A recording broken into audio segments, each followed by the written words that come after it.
So welcome back. This is Night Flight, and today Enna Reittort is back, and our topic for today will be the human being trapped in a technocracy trap. Yeah. And right from the beginning, I would like to say I don't hate technology. For instance, I'm very happy that I have the opportunity to talk to Enna, although she is in Thailand and I am here in Germany. I also enjoy the fact that I have running water in my house and that I don't have to walk for miles and miles to get some water. But as everything, we can overdo it. And so that will be our topic today. Enna, welcome. Thank you. Thank you. Happy to be on board again with you. Yeah, so I wanted to start with how we ourselves sometimes lay the foundation of a lot of things that are later on biting us in the butt. For instance, illiteracy when it comes to health. We still have a very, I would say, immature attitude towards health. We think, yeah, okay, I'm healthy, and then if not, then that is the doctor's job.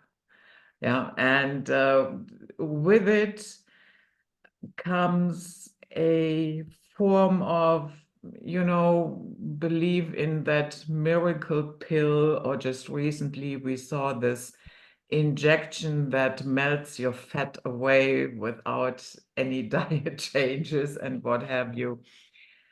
So we make sure that we are in this particular case that we are not sovereign.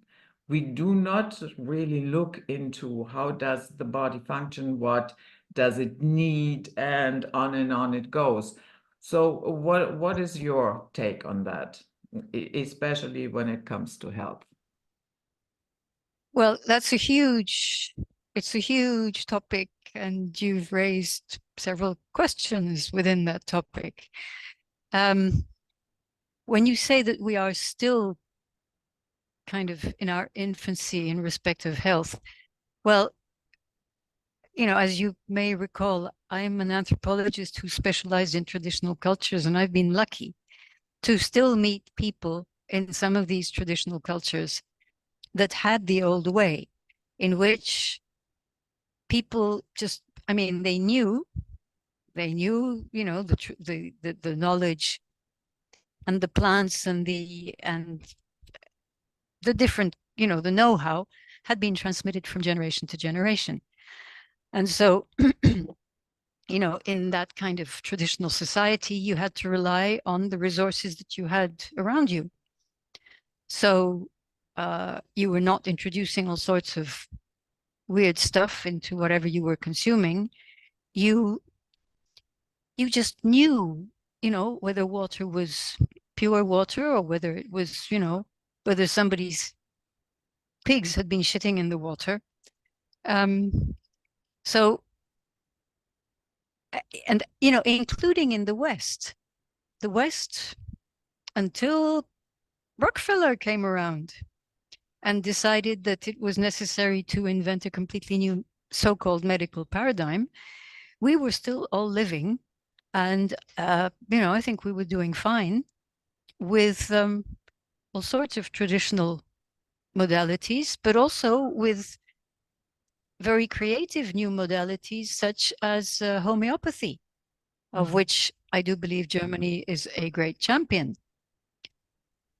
which has to do with the subtle information that the water is going to extract from a substance that is no longer there in the remedy that we take as homeopathy. That is, that is a combination of traditional understandings and modern understandings and technology, which is phenomenal. So okay, in comes Rockefeller and establishes this new paradigm based on pharma and on completely changing the way doctors are trained and on doing all sorts of administrative and legal attacks on traditional practitioners, most of whom have become illegal now. So, yeah, plus, while all that was happening in the pre-war years, the governments in the Western countries, including the USA, started doing what was really, really crucial, which was sanitation and making sure that, you know, kids in schools had proper nutrition. And that took care of most of those diseases of overcrowding, you know, in the industrial cities and places like that. And then they introduced the vaccines. This has all been very well documented by, you know, serious scientists. There are a couple of books, more than a couple of books, that have come out in the past couple of decades that tell us the history of how vaccines came into being and why they were actually not necessary. The health profile of populations in the West had improved drastically because of those public interventions of what we call public health.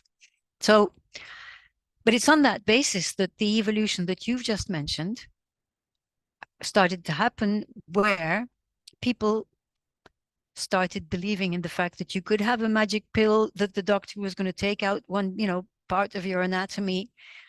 You know, my generation, where I used to live, it was the fashion to take out your tonsils, which is not a good idea at all. And I'm not very happy with the result personally. But so the interesting and very sad thing is, you know, over my 25 plus years of living in the global South, is seeing how the introduction of this modern medicine in the global South, which is completely and absolutely different and antagonistic to the traditional ways that people had of maintaining their health, it has come with all the glamour of shiny tools and machines.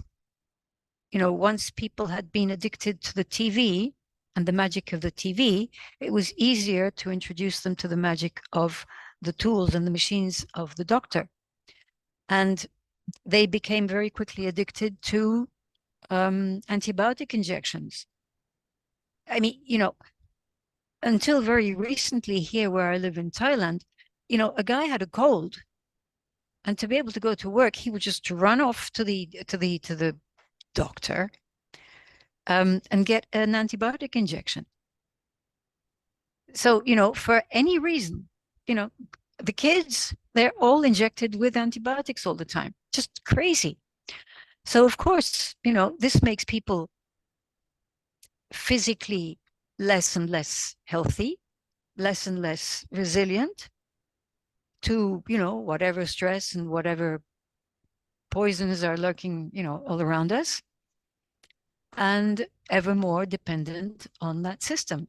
Now, I'm not, you know, I'm not revealing anything revolutionary here, but the fact is that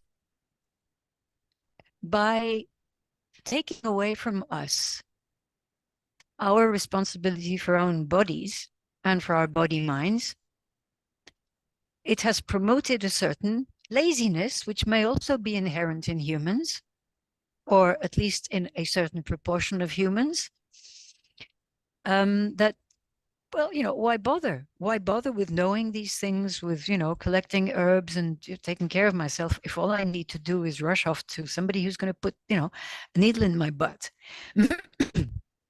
So it works two ways. There is, you know, the inherent, there's the desire for comfort, there's the desire for consumption, which has been encouraged in us, which comes together with the system that provides the poisons that will make us ever more dependent on the system. And not only on the system medically, but also on the system psychologically and mentally. Like, we're going to get increasingly sick. well, we won't be able to do anything but sit in front of TV and watch more of their crap that is going to make us even more dumb. So everything works together in this system. And when you fall into the trap, and I mean, I have lots of sympathy for people who've fallen into the trap and can't get out of it. Because the more you let the trap absorb you, the more difficult it is to come to a realization that you've fallen into a trap. Your ego is not going to let you agree to that. And B, if your ego does agree and your ego does decide that, okay, I'm going to try and get healthy and get myself out of the trap, the longer you've been in the trap, the more difficult it is, of course. So yeah, that's where we are. And so there is this business of not being responsible for one's own health also helps to make us more dumb and more dependent and more easy to influence. I mean, the fact that one is taught from childhood to be responsible for one's own health as much as possible, and to learn, the weeds or whatever it is that you can find in the backyard or in your garden or somewhere, that they can have a very strong usefulness for when you have a cold or a cough or whatever. Just, if those basics could be taught to kids from a young age, I think it would be such an important gift, rather than, dragging a kid over to the doctor to get a bunch of pills or a bunch of, very horrible injections and things, if not operations, most of which, or I would say all of which, are unnecessary. So that's the awful thing. It's that it's a vicious circle where the more irresponsible one is physically, the more irresponsible and stupid one becomes mentally, and I'd say even emotionally. Yeah, I absolutely agree. I mean, we do have, certain fields of surgery. I mean, let's be honest, sometimes surgery is needed. You had an accident or whatever. And yes, Absolutely. we made great progress there. But when I look at what we would call chronic diseases, it's a disaster. But It's a, they didn't exist. They yeah, did not exist. yeah. In French, they call them maladies de civilisation, Mm. civilization diseases. We've become so civilized, we get the diseases that will plague us chronically. Great. Yeah. And a lot of it, of course, has to do with what we put into our body in terms of food, what we drink. Yeah. And on our bodies, I mean, the cosmetic industry is poisoning women and now men more and more, who put all this stuff on their faces, their hair, the clothing industry, all these artificial fibers, they're a disaster for us and for the environment, because Yeah. they fall apart in the environment too. It's, I mean, whatever. Yeah, it's a little bit frustrating. I mean, there are companies that produce cosmetics that, yeah, have this awareness, but you have to look for it. You cannot just walk into any drugstore and think that everything will be hunky-dory. You really have to search for it. Yeah, and that having to search means taking an initiative and not just being the passive consumer, who just wants the convenience of, yes, no, anything I need, and now I need it all organic, and it has to be, right there available on my street corner. But I mean, one doesn't even need if one did a tiny, tiny, tiny little bit of research, or even just practical experimentation on oneself, if you have a decent bottle of real olive oil or whatever in your pantry, and you have, a few herbs, you make an infusion of those things, and you can use that, to put on your face. And then you start to experiment with the quantities, and oh no, this is too greasy. Oh no, this doesn't, etc., etc. And you start creating the cosmetics in the same way as you create the diet that is appropriate for you, because each one of us is unique. That's the other thing. We buy stuff that is all mass produced on a kind of one size fits all. And well, no, we are all absolutely unique. So both in terms of medicine, in terms of diet, in terms of everything, it's up to us. It's part of self-knowledge. The self-knowledge that we can have of oneself physically and aesthetically and sensorially is what is going to tell us what we need. So that, when we do go and buy groceries, well, the instinct is directly going to take you to go and choose some broccoli rather than some carrots, because your body knows, and your intuitive channel is bypassing your ego mind. Your ego mind might be saying, I have to have a kilo of carrots, but actually your instinct is telling you what you need is the broccoli. And when that thing works, it becomes way more easy, more interesting, more educational, more healthy. Then you've got a virtuous circle that's working. Yeah. And with this also came, and we have experienced it the last couple of years in a great deal, I would say. So, that our sovereignty went down the drain, and we replaced it with a almost religious belief into experts and so-called authorities. And that is dangerous, because no expert can know, all the different things that you would need or Of course don't not. need. Yeah. And so, and that is why when I hear the word expert, I sometimes cringe, especially if it's coming from mass media.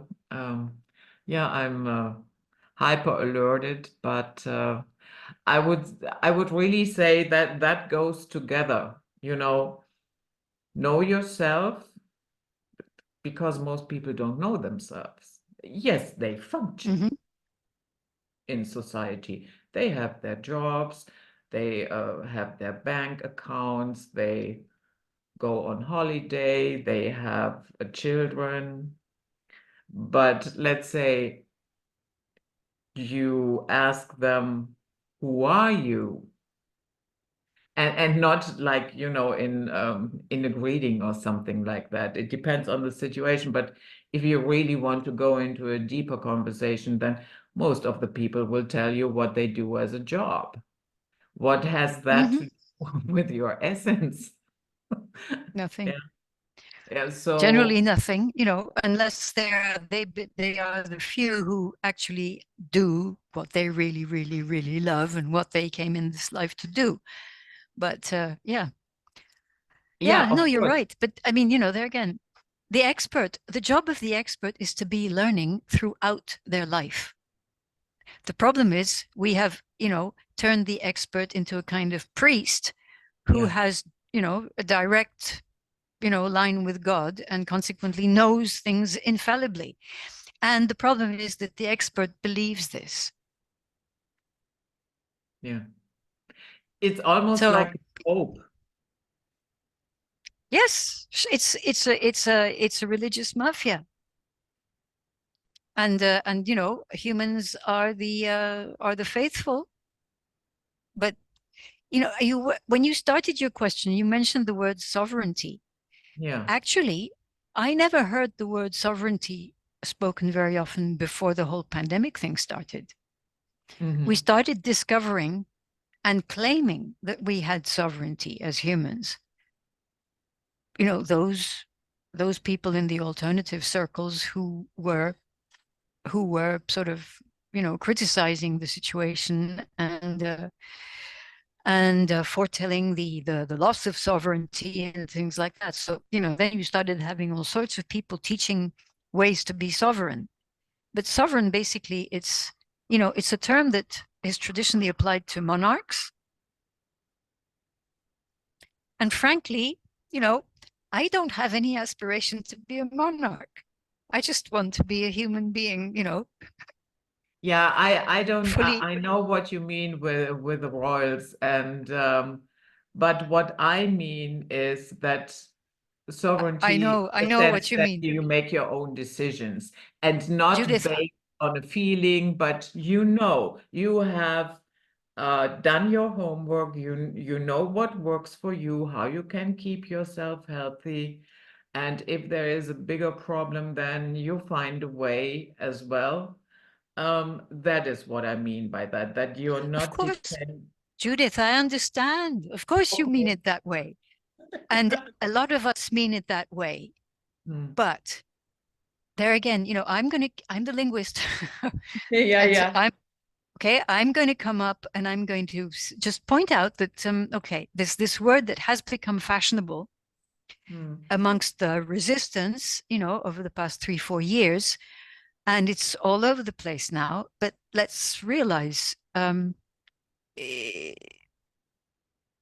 know, normally for centuries, it's a word that's been applied to royals, and we are very critical about royal bloodlines and things like that. So, you know, I, I like I like things to be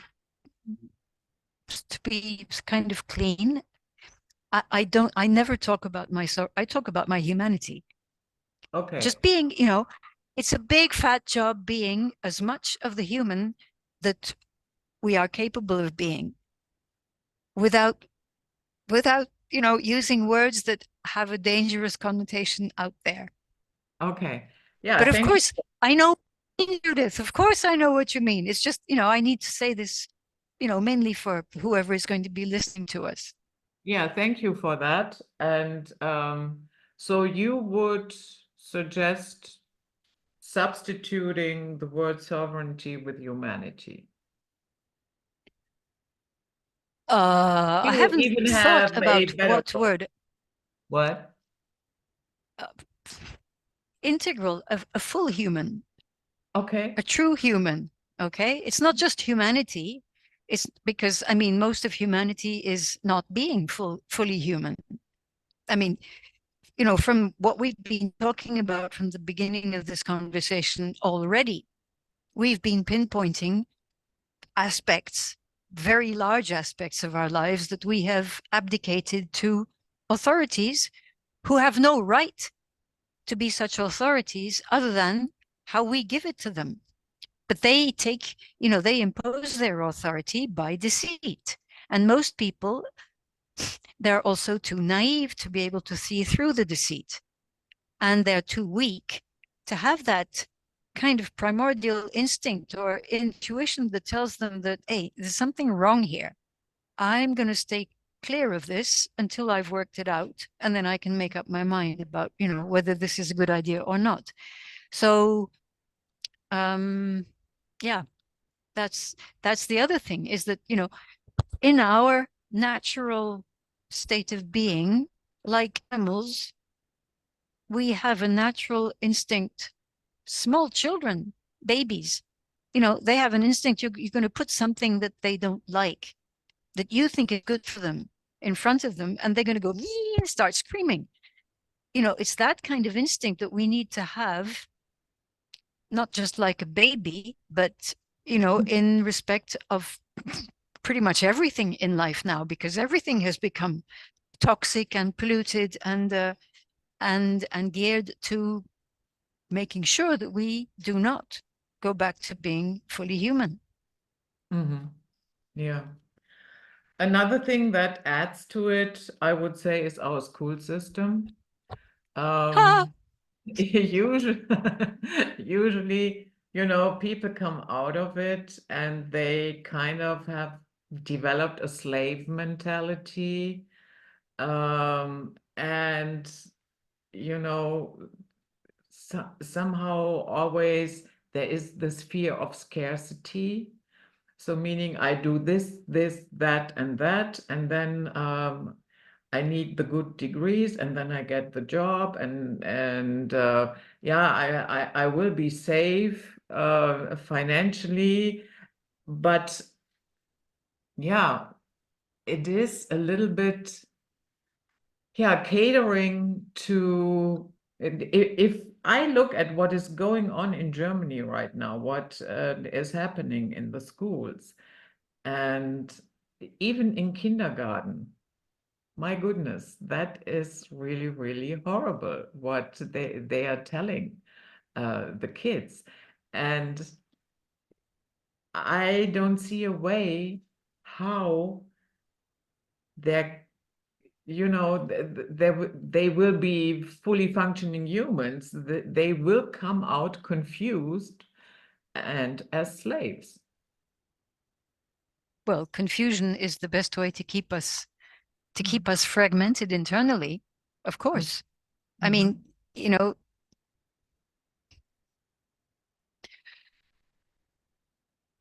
where's your cat, by the way? She is sleeping in my bed. Oh, so he hasn't yet decided to take an No, interest in our no, conversation. she's We've got, taking a nap in my bed. okay. Anyway, sorry for that. It's just my little one there reminded me. Mhm. No, school. Well, school it's a form of torture in the first place, just physically, forcing kids to be sitting, okay, with breaks, but still sitting for 45 minutes at a time, several times a day, for 8 hours a day. It's just, I mean, it's ridiculous. Um, not enough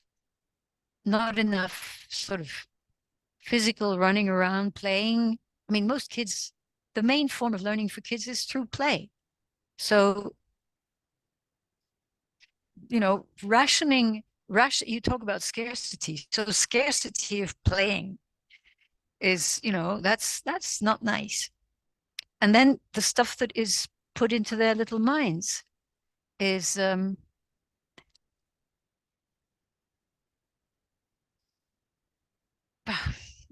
then it just goes on and on.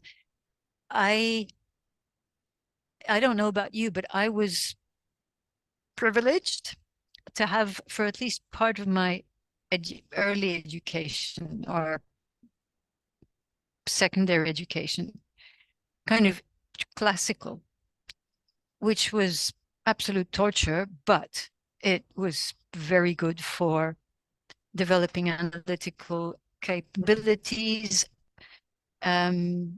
writing skills, thinking through something and being able to explain it, being able to read, philosophical texts and things like that. And, a classical education meant you had Latin and Greek. So, and I enjoyed them. Latin and Greek was way more fun than history because history didn't make sense. Already, already then, history didn't make sense and was boring. But I don't know what that, how, from everything I read in the alternative media, I mean, the educational system is a disaster the world over now. So, here it's learning everything by rote and not learning to think. So when you're not learning to think, what kind of an ego mind do you develop? Because this is a major, this is the major prize, for the controllers, is to get control of the ego mind. because they can't get control of, the large subtle being that we are. But the mind, they can, especially by narrowing the scope of what the mind can actually work with and of its tools to be able to work with that scope. And that I'm finding more and more that among, intelligent people, educated people, that ability doesn't seem to be much more developed than it is amongst the third world peasants who live around me. Yeah. Yeah, definitely. And if you combine that with the loss of instinct and intuition, mhm, what's left, Judith? What is left? a robot,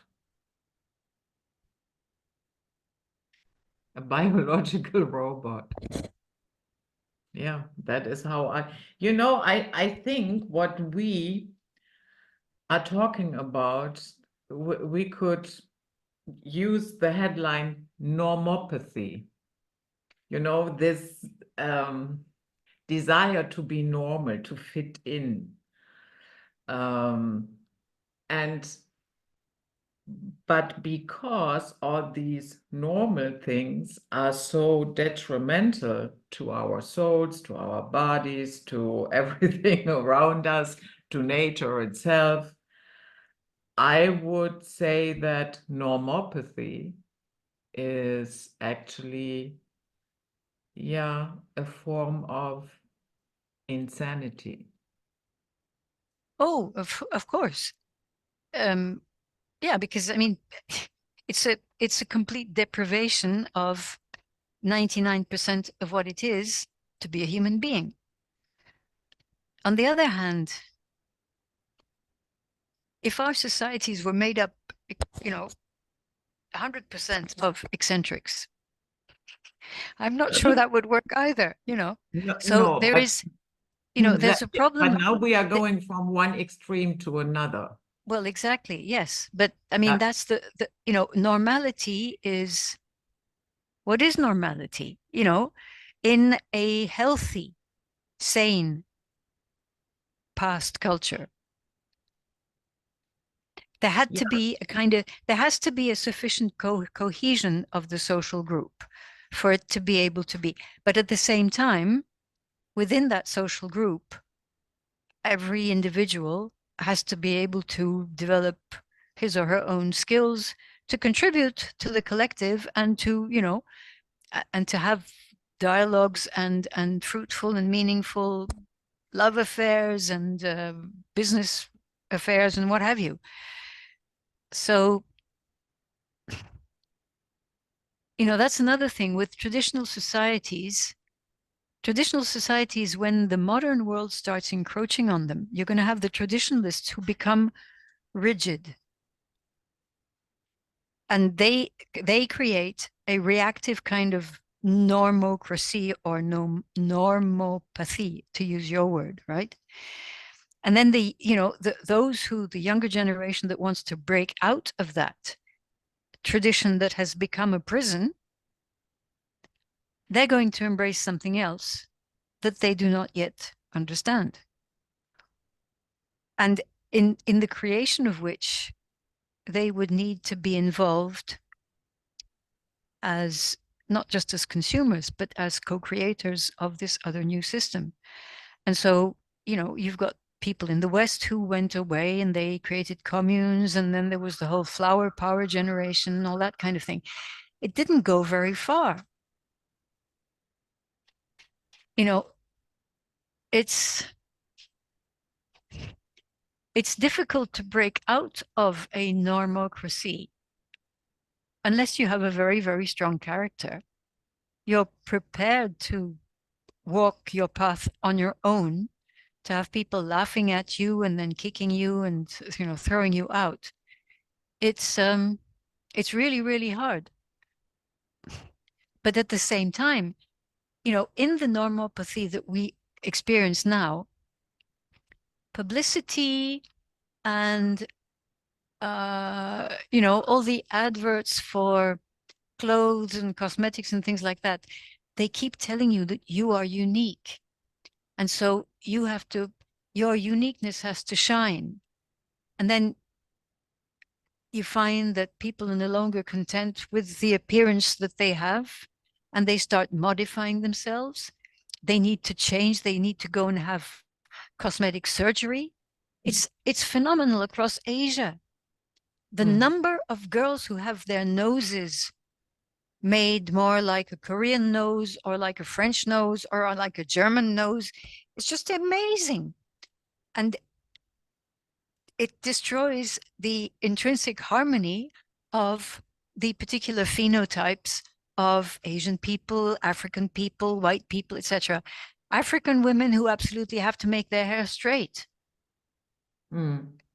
Well, I mean, okay, I mean, there's all this stuff.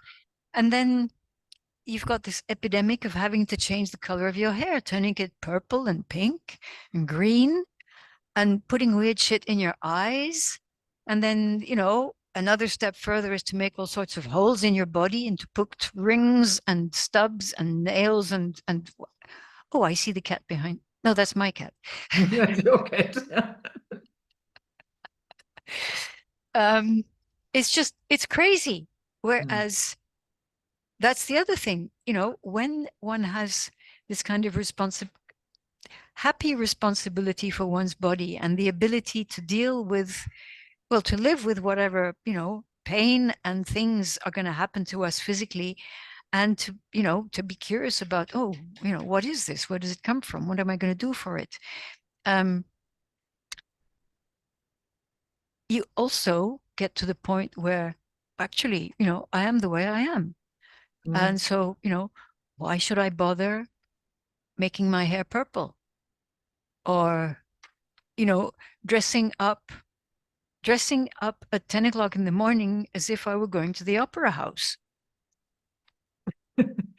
Yeah, dressing up for the opera. Yeah, okay. That should be reserved for the opera, I would say. Everything goes now because we're all everybody is trying to assert their individuality while actually being possessed by what you very nicely called normopathy. Yeah. And that is what I mean. I guess what I failed to say was I'm talking about a compulsive desire to fit in, a compulsive conforming, no matter what.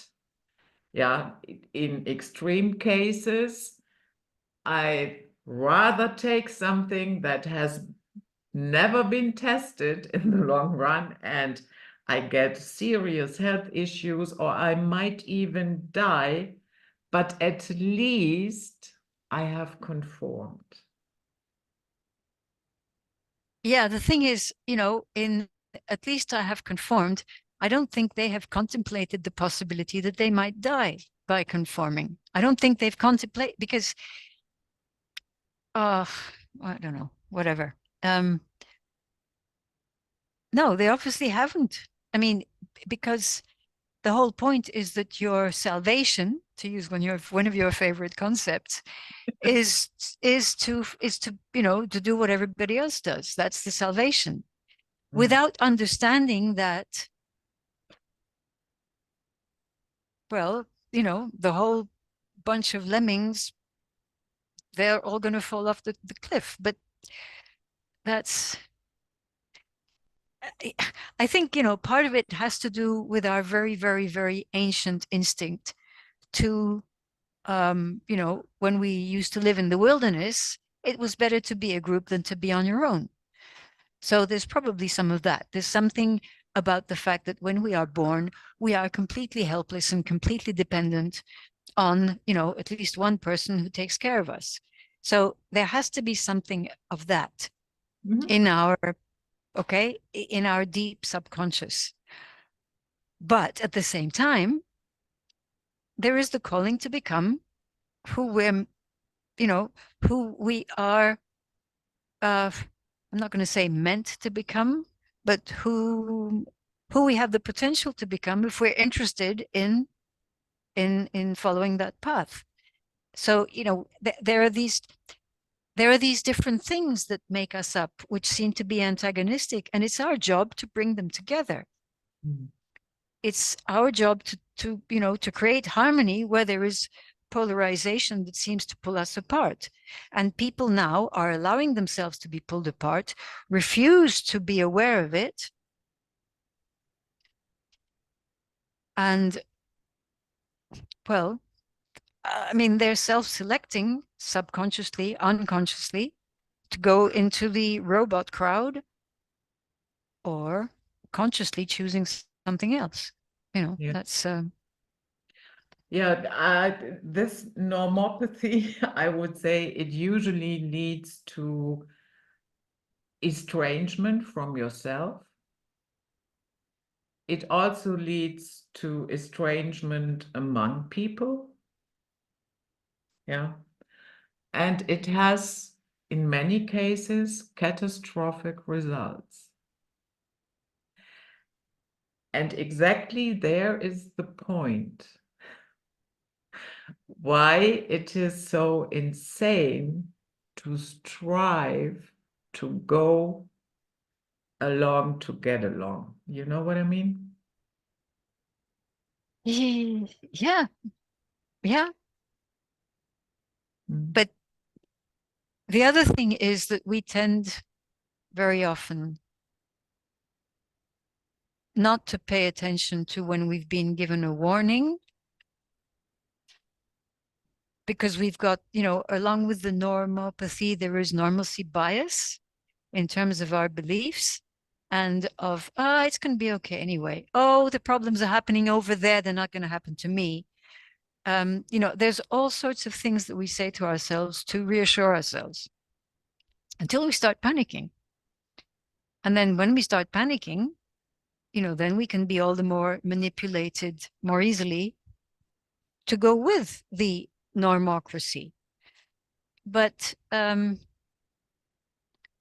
for us to have any understanding of the fact that we're going into a disaster, we need to have had the experience of a disaster. Mm-hmm. Unfortunately, you know, very often, many of us will start completely changing our life because we've had a disaster that has forced us to either change everything, you know, in terms of how we treated our body, or completely changing the way we dealt with other people, and having or, you know, whatever, the job was crap, so actually I was laid off and it was a disaster and I committed suicide, and then I understood I had to go my own path. So that's the other thing, is why do we no longer heed the advice given by the real experts? That's to say, the elders, the people who've already been in a nuclear war, not in a nuclear, but in a world war, the people Mm-hmm. who've already been in very great hardship, the people who are right now living in a genocide. Why? You know, it's the normalcy bias that makes us say, well, okay, it happened then, it's happening there, it's not going to happen to me here. That's one aspect of it. I mean, there are many aspects of it, but basically, you know, in older cultures, what the elders explained to the younger people was they paid attention to it. And because life was not as easy and convenient as it is now for us, especially in the big cities, because, you know, people in the old days, well, when you were a kid, you already learned to do this or that kind of work. There wasn't this business of, oh, children must not work. They must only sit on the school bench for 8 hours a day. Kids very early learned to deal with challenges. And in dealing with these challenges, well, they had to find the resources within themselves. And there would be an elder telling them, yeah, okay, you need to do it this way or that. You need to change your attitude, or you need to stop doing that because it's, you know, it's not for you. It's for another kind of person. and the younger generation would listen to the older generation. And that's how knowledge and wisdom were passed down the generations for millennia. Mm. But with the modern era, and especially after World War II, there was this complete break that took place where, the people of my generation, what the elders said, it was bullshit anyway. It was my grandparents were still wise, but my parents weren't anymore. So I had to rebel, while at the same time I still residually had the respect for my elders. But they were feeding me bullshit. So, the massive rebellion of the younger generations against that, the normocracy of the bourgeois West that developed in between the two wars and continued after World War II in the West, that was a major factor in the younger generation wanting to break away. But that's where we started having the development of this ego that would not listen to what older people were saying. They might run away, to India to go and sit at the feet of a guru. Yeah. And that would, it wasn't enough for most of them. It's really very hard to go and actually learn from a guru in India, especially because real gurus are few and far between. But so, okay, then in the West, we started this sort of long quest, long march, looking for justice, truth, peace. But we were searching from a status of being already broken inside. And so actually, we were probably looking already for, how do I put myself together again? But we didn't have a real diagnosis of where we were at. So, where we're at now is that everything is completely fragmented. So you can't really blame people for wanting to have that conformity so that they can have some kind of sense of safety. When nothing is coherent anymore, you don't have the courage to go and walk a solitary path. Well, yeah, you are going to, the right way to do life is get a degree, get a job, perhaps get married, perhaps not, whatever. I mean, and then, make piles of money or enough money to retire, and then retire. That's the blueprint for a good life. Well, Yeah, it's a very materialistic worldview, and it has canceled out a creator as well. mhm. Yeah. Yeah. And that usually does not bear good results.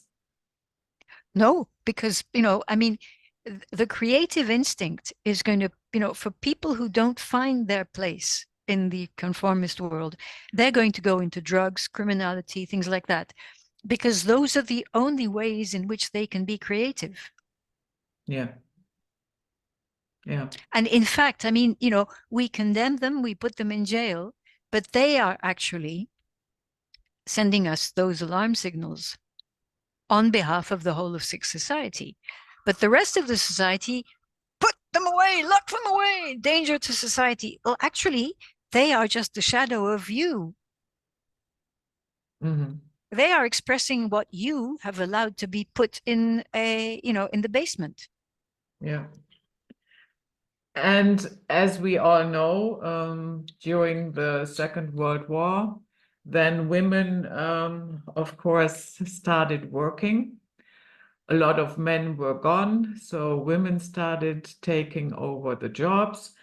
And then after the war, that didn't really change. And now we have reached a point where, if somebody makes a conscious decision, I want to have children and I want to be there for my children, that the mother gets to hear, oh, you're just a housefrau, you're just a Right. mother. Yeah.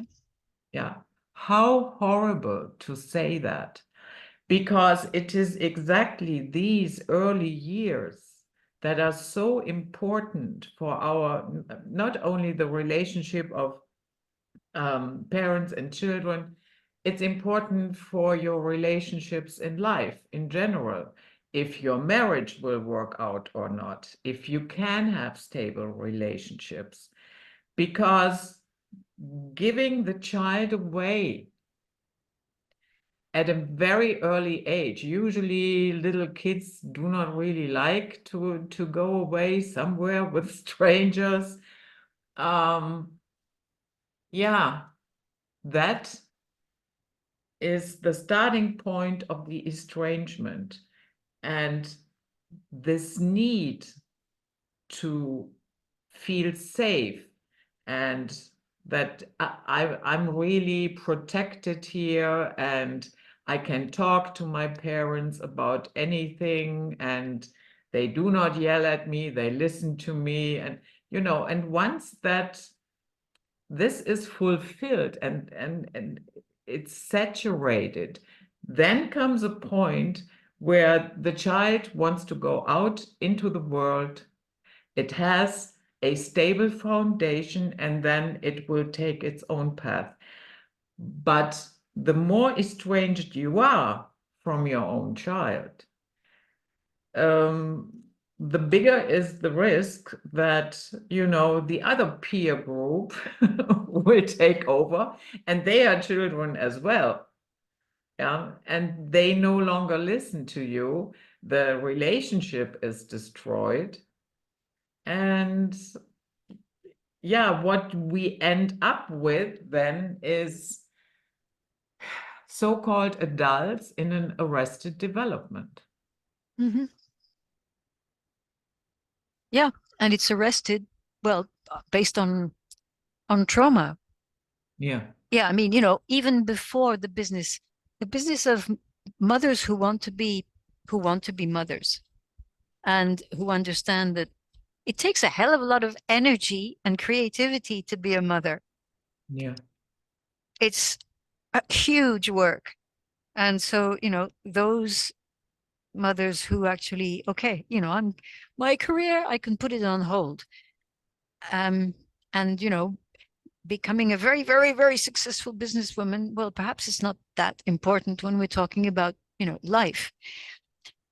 The problem is, of course, if the society does not value that particular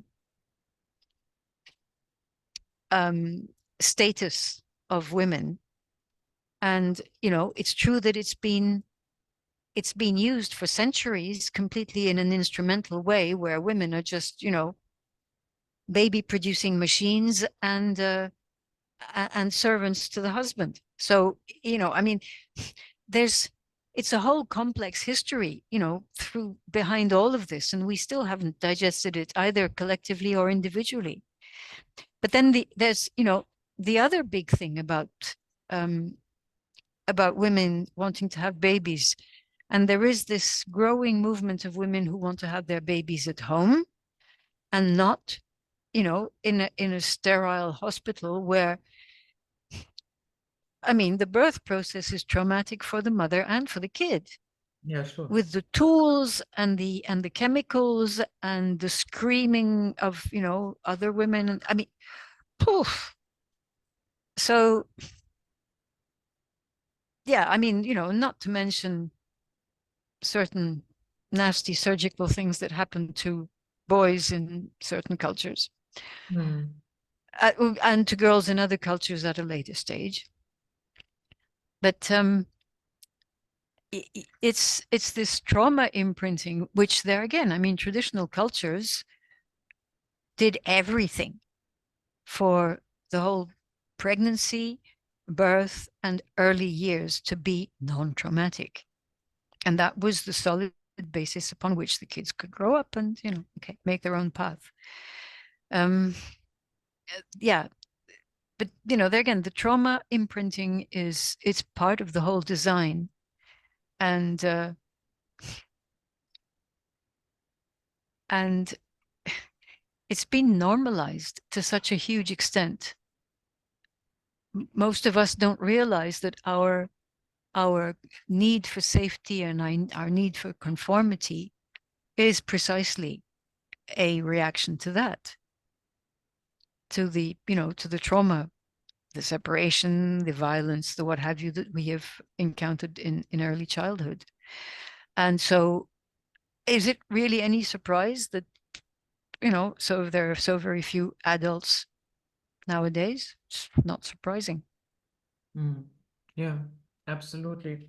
I agree with you. So now we have laid a wonderful foundation in the first hour, and we will continue this in a little bit, and we will see the patrons on the other side.